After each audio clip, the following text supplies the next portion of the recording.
спрашивать или просить. Какая между ними разница?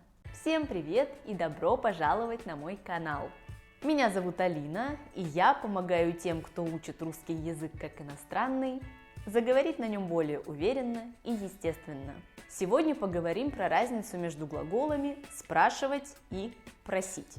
Несмотря на то, что они кажутся похожими, кое-какие отличия между ними есть. Будем разбираться, в основном с помощью примеров. Так что активируйте субтитры, если они вам нужны, а мы начинаем. На самом деле все достаточно просто. Начнем с глагола «спрашивать». Спрашивать – это у нас несовершенный вид глагола, а совершенный – спросить.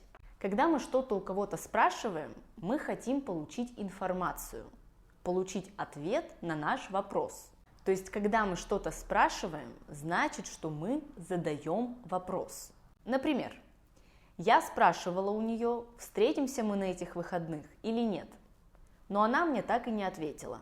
Я ей писала или звонила, задавала уже этот вопрос, возможно, не один раз, но она мне так на него и не ответила. А если мы используем глагол «просить» или «попросить» в совершенный вид, то мы хотим получить что-то. Это не вопрос, а просьба о чем-либо. Например, просить о помощи или просить кого-то сделать что-то. Например, я часто прошу баристу не класть мне в кофе сахар. То есть я прошу его совершить какое-то действие. В данном случае не класть мне в кофе сахар. Я не могу сказать «я спрашиваю баристу не класть мне сахар», потому что это будет неправильно, поскольку я не задаю ему вопрос, а прошу сделать конкретное действие. Подытожим. Спрашивать – это то же самое, что задать вопрос, а просить – получить что-то. А теперь переходим к примерам.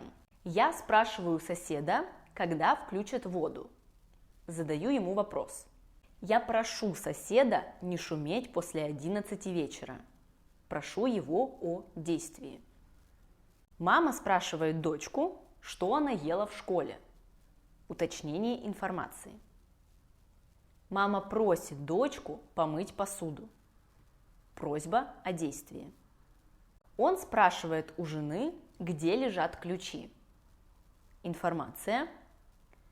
Он просит жену передать ему ключи. Действие.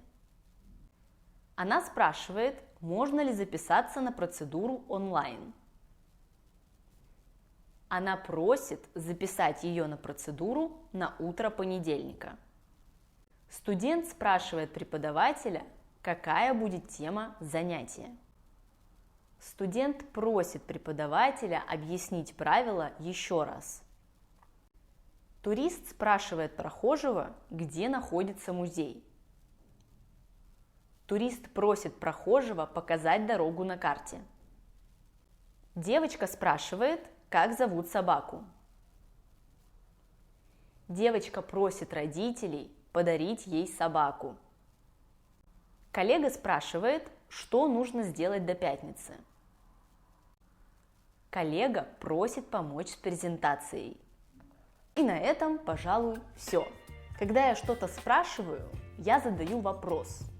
А когда прошу, хочу что-то получить.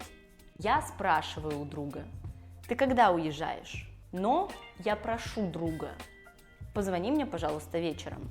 Надеюсь, вам стала понятна разница между этими похожими глаголами. Ставьте лайк, если вам понравилось это видео, и подписывайтесь на канал, если еще не подписаны. Если у вас есть другие пары глаголов, которые вы часто путаете, пишите о них внизу, чтобы мы их разобрали в одном из следующих видео. Спасибо, что смотрели, увидимся в следующем видео. Пока-пока!